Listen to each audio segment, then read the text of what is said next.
ஐயா ஒரு நிமிஷம், நான் யூடியூப் சேனல்லேருந்து வரேன். 2 பிரியாணி சாப்பிட்டிங்கன்னா 300 பணம் கொடுப்போம். இந்த மாதிரி விவசாயத்தில் வேலை செய்கிறவங்களுக்கு, இந்த மாதிரி கஷ்டப்படுறவங்களுக்கு நாங்கள் இந்த மாதிரி பண்ணுவோம். நீங்கள் இந்த போட்டியில் கலந்துக்கிறீங்களா? 2 பிரியாணி சாப்பிட்டா 300 பணம். உங்களுக்கு எதனா ஐடியா இருக்கா? ஃபுட் சேலஞ்ச் சேனல் இது. நீங்கள் ட்ரை பண்ணுறீங்களா? போட்டியில் கலந்துக்கிறீங்களா? நல்லா பக்கத்தில் வச்சுங்க, நல்லா சப்பாங்களை போடுங்க. முடியலையா?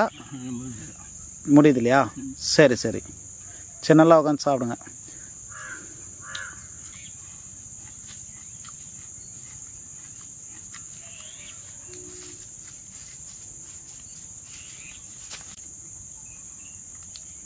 பிரியாணி நல்லா இருக்கா ஐயா? ஐயா உங்கள் வயசு? 68. உங்கள் பேர்? வெங்கடேசன். எவ்வளோ நாளாக இந்த விவசாயத்தை செஞ்சுன்னுக்கிறீங்க? என் பேரனாப்புன்னு விவசாயம் தான். கொஞ்ச நேரத்தில் வந்து பெங்களூர் இருக்கிறாங்க. அதனால் நாங்கள் பார்த்துக்க நேரம். நீங்கள் தான் பார்த்துட்ருக்கீங்க. தண்ணி குடிச்சுங்க.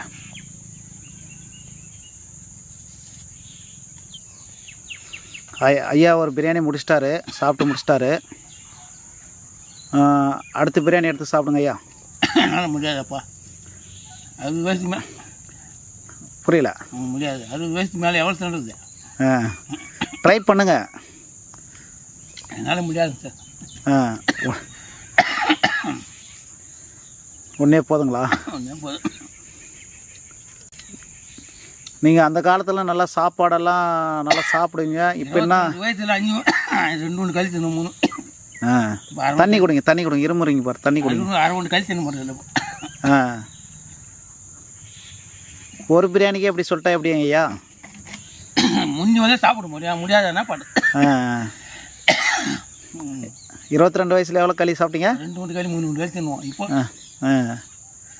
இப்போ முடியறதில்ல. காத்தாலும் 3 4 இட்லி தின்னா வச்சு.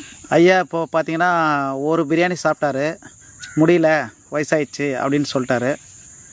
சரி, எங்களால் முடிஞ்ச உதவி அதே போதும். நன்றி. ஆ இது என்ன ஒரு நாள் பண்ணுறோம்.